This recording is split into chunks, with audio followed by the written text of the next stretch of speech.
Welcome to sports live presented by Cool. আপনাদের সঙ্গে আছি আমি সানজানা আইভি। গোটা মুসলিম বিশ্বের মানুষের মতো বাংলাদেশের মানুষও রুখে দাঁড়িয়েছে ফিলিস্তিনে ইসরায়েলি হামলার বিপক্ষে। বাদ যাননি বাংলাদেশের ক্রিকেটার ও ফুটবলাররা। মুশফিকুর রহিম সামাজিক মাধ্যমে ফিলিস্তিনিদের সাহায্য করার প্রার্থনা করেছেন সৃষ্টিকর্তার কাছে। প্রতিবাদের ডাক এসেছে মাহমুদুল্লাহ রিয়াদের কাছ থেকেও। এছাড়া সামাজিক মাধ্যমে গাজাবাসীর প্রতি নিজেদের সমর্থন জানিয়েছেন শেখ মেহেদী, নাহিদ রানা, সোহান সহ জামাল ভূঁইয়ারা। দু চোখ যেদিকে যায় সেদিকেই ধ্বংসস্তূপ। বোমার আঘাতে উঠছে মানুষের খণ্ড খণ্ড অংশ। এখানে মৃত্যু যেন খুব স্বাভাবিক। এক পা দুপা করে বেড়েই চলেছে মৃত্যুর এই মিছিল। ঠিক এখানেই যারা চাপা পড়ে আছে তাদের আর কোনো পিছুটান নেই। যারা বেঁচে আছেন তাদের অতীত, বর্তমান, ভবিষ্যৎ সবকিছুই ধূসর। শেষ প্রান্তে দাঁড়িয়ে তারা দেখল আগুনের ঝড়। চোখের সামনেই গুড়িয়ে যাচ্ছে গোটা শহর। থমকে আছে সময়। গাজায় খাদ্যের অভাব ছাপিয়ে প্রাণ ভরে শ্বাস নেয়াই যে এখন দুষ্কর। ইসরায়েলের এই বর্বরতায় রুখে দাঁড়িয়েছে গোটা বিশ্ব। কেউ বয়কট করেছেন ইসরায়েলি পণ্য, কেউ আবার নেমেছেন রাজপথে।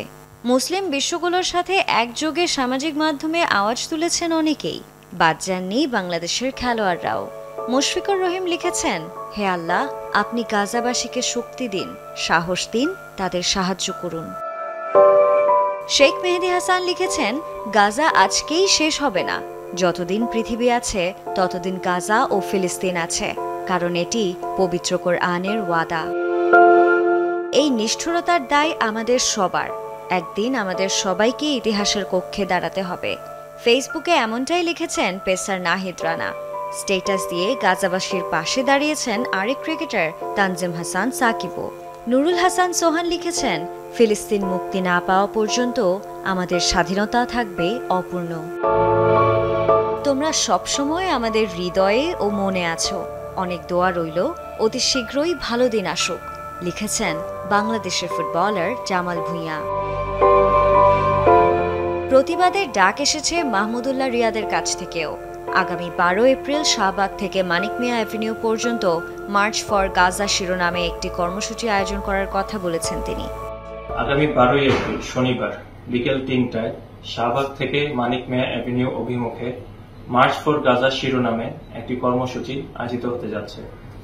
আসুন আমরা সবাই মিলে সর্বস্তরের মানুষ এই বিক্ষোভ মিছিলে অংশগ্রহণ করি এবং ফিলিস্তিনবাসীর প্রতি আমাদের পূর্ণ সমর্থন পুরো বিশ্বকে জানিয়ে দিই। গাজায় যা ঘটছে তা হৃদয় বিদারক। প্রতিদিনের বোমাবর্ষণ, শিশুদের কান্না, মায়ের আহাজারি আর ধ্বংসস্তূপে পরিণত হওয়া একটি জনপদের চিত্র দেখে মন কেঁদে ওঠে আমাদের সবারই। কিন্তু বড় বড় দেশগুলো এখনও নীরব। যা শুধু গাজাবাসীর নয়, এই ব্যর্থতা পুরো মানবতার। তাই তো আওয়াজ আজ ধ্বনি প্রতিধ্বনি তুলছে, free free Palestine. Sanjana Ivy, Jamuna sports. বাংলাদেশের টেস্ট অধিনায়ক ঘোষণা করা হতে পারে আজ। আবারও সাদা পোশাকের বাংলাদেশ দলের অধিনায়কের দায়িত্ব পেতে যাচ্ছেন নাজমুল হোসেন শান্ত। 2024 সালের ডিসেম্বর পর্যন্ত 3 ফরম্যাটের অধিনায়কের দায়িত্ব পেয়েছিলেন নাজমুল হোসেন শান্ত, যা পরে বাড়ানো হয় চ্যাম্পিয়ন্স ট্রফি পর্যন্ত। শান্তর অধীনে নিউজিল্যান্ডকে প্রথমবারের মতো ঘরের মাঠে টেস্ট হারিয়েছিল বাংলাদেশ। তার নেতৃত্বে প্রথমবারের মতো তাদের মাঠে ওয়ানডে ও টি20 জিতেছিল টাইগাররা। শান্তর অধীনেই এসেছিল পাকিস্তানের বিপক্ষে বাংলাদেশের ঐতিহাসিক সেই টেস্ট সিরিজে হোয়াইট ওয়াশ। সাফল্যের ধারাবাহিকতার কারণে আরও একবার শান্তর ওপর আস্থা রাখছে বিসিবি। আইসিসি টেস্ট চ্যাম্পিয়নশিপের নতুন সার্কেলের জন্য অধিনায়ক হিসেবে থাকছেন শান্ত।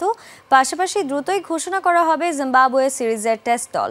মূলত ক্রিকেট অপারেশনস চেয়ারম্যান হংকং থাকায় দল ঘোষণায় বিলম্ব হচ্ছে।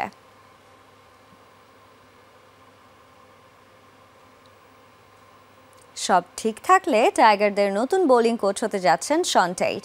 চুক্তির বিষয়টি চূড়ান্ত পর্যায়ে থাকলেও জিম্বাবুয়ে সিরিজের আগে তিনি আসবেন কিনা তা নিশ্চিত নয়। আলোচনায় আছেন সাবেক কোচ ওটিস গিবসন ও অ্যালান ডোনাল্ড। এছাড়া নতুন ফিল্ডিং কোচ নিয়োগ দিতে যাচ্ছে বিসিবি। মুম্বাই ইন্ডিয়ান্সের সাবেক একজন ফিল্ডিং কোচের সঙ্গে কথা পাকাপাকি করেছে বোর্ড। জাকের আলী অনেকরা ক্যাচ প্র্যাকটিস করছেন। মজার ব্যাপার, ইসলামাবাদ ক্রিকেট ক্লাবের মাঠে জাকেরদের যিনি অনুশীলন করাচ্ছিলেন তিনি আদতে ফিল্ডিং কোচ ছিলেনই না, ছিলেন ফিটনেস ট্রেইনার। একজন ফিটনেস ট্রেইনারের অধীনে অনুশীলন করলে যা হয় তাই হয়েছিল। চ্যাম্পিয়ন্স ট্রফিতে ভারত ম্যাচে লোকেশ রাহুলের মহা গুরুত্বপূর্ণ ক্যাচ ফেলেছিলেন জাকের আলী অনেক। মূলত ২০২৩ বিশ্বকাপের পর শেন ম্যাকডারমট দায়িত্ব ছাড়লে শেষ ১.৫ বছর বাংলাদেশ দলের কোচিং স্টাফে কোনো ফিল্ডিং কোচ ছিলই না। শুরুতে সহকারী কোচ নিক পোথাস সেই দায়িত্ব পালন করলেও তার চাকরি ছাড়ার পর সেই পদে শূন্যতা নেমে আসে। কোনো মতে জোড়াতালি দিয়েই চলত ফিল্ডিং কোচের কাজ। অবশেষে সেই শূন্যস্থান পূরণের কাজ শুরু হয়েছে। দ্রুতই একজন নতুন ফিল্ডিং কোচ নিয়োগ দেবে বাংলাদেশ ক্রিকেট বোর্ড। জানা গেছে সেই ফিল্ডিং কোচ মুম্বাই ইন্ডিয়ান্সে ৭ বছর কাজ করা জেমস প্যামেন্ট। পাশাপাশি এই ইংলিশম্যান কাজ করেছিলেন যুক্তরাষ্ট্রের ফিল্ডিং কোচ হিসেবেও। শুধু ফিল্ডিং কোচই না, টাইগারদের কোচিং সেটআপে ঢুকছেন একজন নতুন পেস বোলিং কোচও। বেশ কদিন ধরেই আলোচনা শুরু হয়েছে চুক্তির মেয়াদ পূর্ণ হওয়ার আগেই দায়িত্ব ছাড়ছেন আন্দ্রে অ্যাডামস। তার জায়গায় শোনা যাচ্ছিল ওমর গুল কিংবা অ্যালান ডোনাল্ডের মতো কোচের নামও। তবে জানা গেছে পেস বোলিং কোচ হিসেবে বিসিবির প্রথম পছন্দে অজি কিংবদন্তি শন টেইট। এর আগে ২০২২ সালেও বাংলাদেশের পেস বোলিং কোচের আলোচনায় ছিলেন টেইট। পাশাপাশি এবার আলোচনায় ওটিস গিবসন আর ডোনাল্ড, যদিও ক্রিকেটারদের পছন্দের তালিকায় ডোনাল্ড। দ্রুতই জিম্বাবুয়ে সিরিজের দল ঘোষণা করবে বিসিবি। মূলত ক্রিকেট অপারেশনস চেয়ারম্যান হংকংয়ে থাকায় দল ঘোষণা করতে বিলম্ব হচ্ছে। আফনান পিয়াল, যমুনা স্পোর্টস, ঢাকা। নির্বাচকদের অপছন্দের কারণেই আন্তর্জাতিক ক্যারিয়ার দীর্ঘ হয়নি, নিজেকে দুর্ভাগা ক্রিকেটার বললেন নাসির হোসেন। নিষেধাজ্ঞা কাটিয়ে ১.৫ বছর পর ডিপিএল দিয়ে ক্রিকেটে ফিরেছেন এই অলরাউন্ডার। ভালো খেলেও কোথাও সুযোগ না পাওয়ার আক্ষেপ নাসিরের কণ্ঠে। ব্যক্তিগত জীবন নয়, ক্রিকেটের পারফরমেন্সই সবাইকে নজর দিতে বললেন শাস্তি কাটিয়ে ফেরা এই ক্রিকেটার। রৌদ্রোজ্জ্বল মিরপুর বাকি সবার জন্য নিত্যদিনের মতো হলেও শুধু ব্যতিক্রম যেন নাসির হোসেনের জন্য। লম্বা সময় পর নিষেধাজ্ঞা কাটিয়ে যে রূপগঞ্জ টাইগার্সের হয়ে প্রত্যাবর্তনের ম্যাচ খেলছেন এই অলরাউন্ডার, তাই তো হোম অফ ক্রিকেটে এদিন সবার নজরে ছিলেন নাসির। বল হাতে ১০ ওভারে ৩১ রানে ১ উইকেট, আর ব্যাট হাতে ফেরার ম্যাচে নাসির করেন ৯ রান। ম্যাচ শেষে কথা বলেন গণমাধ্যমের সাথে। ক্যারিয়ারে উত্থান পতনের পেছনে নিজেকে মনে করেন দুর্ভাগা। আন্তর্জাতিক ক্যারিয়ার দীর্ঘ না হওয়ার পেছনে নির্বাচকদের অপছন্দের কারণকে দায়ী করলেন নাসির। না ভাই, আমি অনেক আনলাকি ভাই, এত লাকি না। বাইরের সব দেশেই কিন্তু সিলেকশন প্যানেল আপনার ২ বছর পর পর চেঞ্জ হয়। সাপোজ ধরেন আমি একটা জায়গায় আসি বা আমি সিলেকশন মানে সিলেক্টর, আমার চোখে কিন্তু সবাইকে একরকম লাগবে না, এটা স্বাভাবিক। তো ২ বছর পর পর চেঞ্জ হলে হয় কি, আমার চোখে যাকে খারাপ লাগবে ২ বছর পর যখন এখানে আরেকজন আসবে তার চোখে তাকে ভালো লাগতে পারে।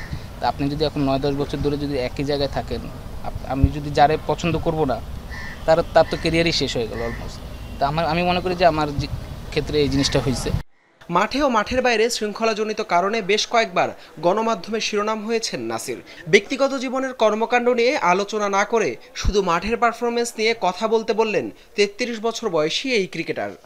যেবার আমি বিপিএল ভালো খেললাম, তারপরে কিন্তু আমাকে এ টিমে বলেন বা প্র্যাকটিস ম্যাচ বলেন বা তারপরে যে টাইগার্স ক্রিকেট আরও তো অনেক ধরনের খেলা ছিল, আমাকে কিন্তু কোথাও ডাকেন।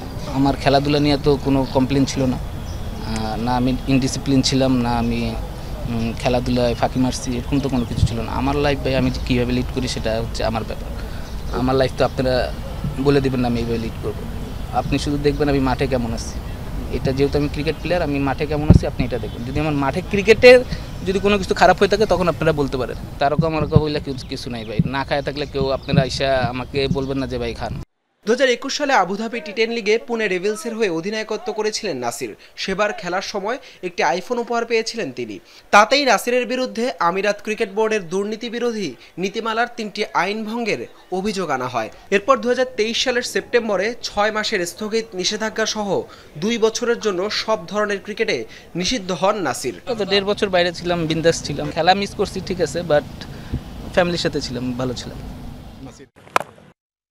নিষেধাজ্ঞার অন্যান্য শর্তে আইসিসিকে সন্তুষ্ট করতে পারলে 2025 সালের 7 এপ্রিল ক্রিকেটে ফেরার কথা ছিল নাসিরের। শর্ত পূরণ করায় তাই আবারও 22 গজ মারালেন এই অলরাউন্ডার।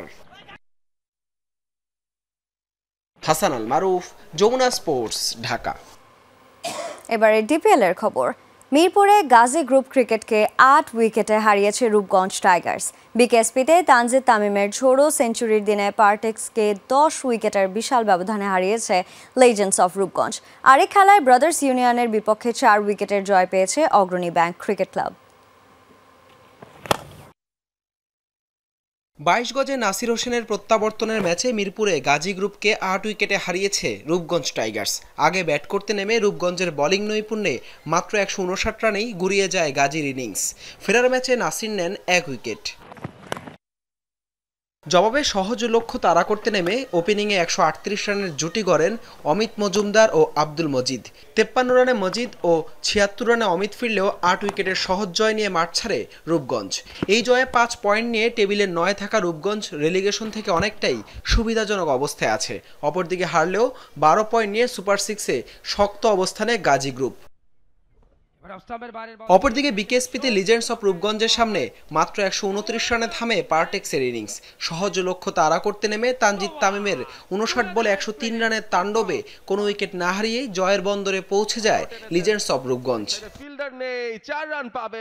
দারুণ জয়ে 11 পয়েন্ট নিয়ে টেবিলের 5-এ অবস্থান করছে দলটা। বড় হারে 4 পয়েন্ট নিয়ে 11তে থাকা পার্টেক্সের সামনে চোখ রাঙাচ্ছে রেলিগেশন।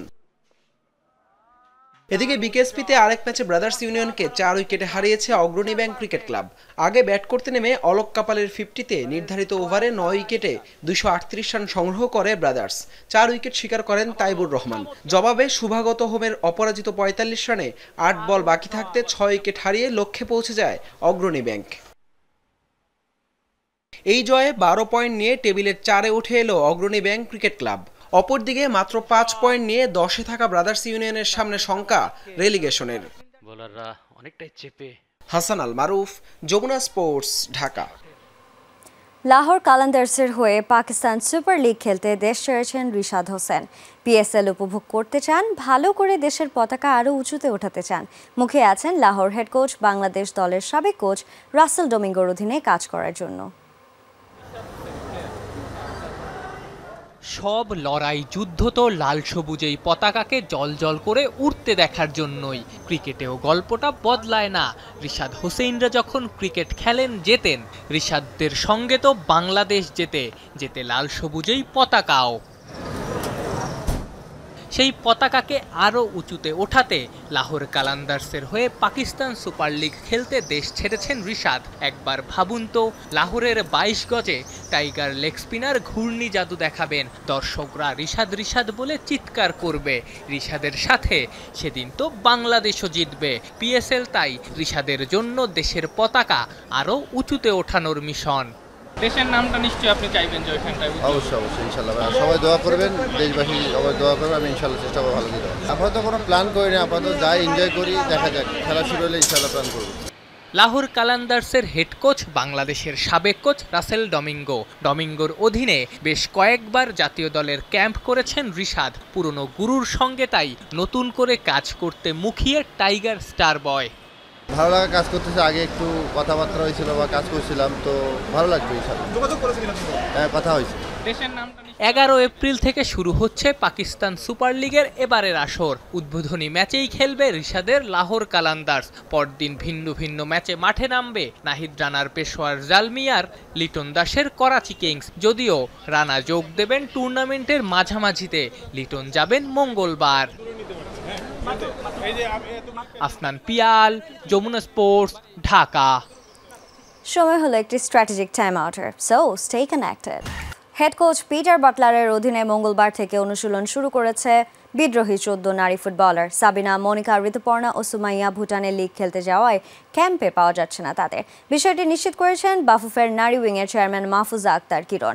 এএফসি নারী এশিয়ান কাপ কোয়ালিফায়ারকে সামনে রেখে ক্যাম্প শুরু করেছে বাংলাদেশ। হেড কোচ পিটার বাটলারের অধীনে সোমবার জিম সেশনে অংশ নেন ফুটবলাররা, যদিও বিদ্রোহীরা ছিলেন না এই সেশনে। মঙ্গলবার থেকে শুরু হবে মাঠের অনুশীলন। কোচ ফুটবলারের দ্বন্দ্ব নিরসন ও ফুটবলকে এগিয়ে নিতে দুই পক্ষই বসে আলোচনার টেবিলে। হ্যাঁ, ওরা কাল থেকে ট্রেনিং করবে। 14 জন মনে হয় নাই, ওর সাগরিকা এখনো এসে পৌঁছায় নাই, ও গাড়ি পায় নাই। AHF কাপে টানা পঞ্চম শিরোপা জয়ের লক্ষ্য আগামী 14 এপ্রিল ঢাকা ছাড়বে বাংলাদেশ হকি দল। 18 সদস্যের স্কোয়াডে অভিজ্ঞতা ও তারুণ্যের মিশেল থাকলেও দলে নেই জিমি সারোয়ার, মিলনদের মতো তারকারা। যদিও ব্যক্তি অর্জনের চেয়ে জাতীয় অর্জনকে বড় করে দেখছেন কোচ মামুনুর রশিদ। এদিকে অর্থ সংকটে আন্তর্জাতিক প্রস্তুতি ম্যাচ আয়োজন করা না গেলেও ইন্দোনেশিয়ায় অনুশীলন ম্যাচ খেলার লক্ষ্য বাংলাদেশের।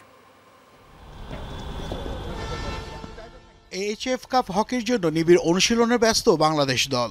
এশিয়ান কাপের টিকিট নিশ্চিতের এই টুর্নামেন্টে অপ্রতিরোধ লাল সবুজরা। টানা 4 বারের শিরোপাধারীদের এবারের লক্ষ্য ফাইফার, যে কারণে অভিজ্ঞতা ও তারুণ্যের বিশেলে গড়া হয়েছে দল।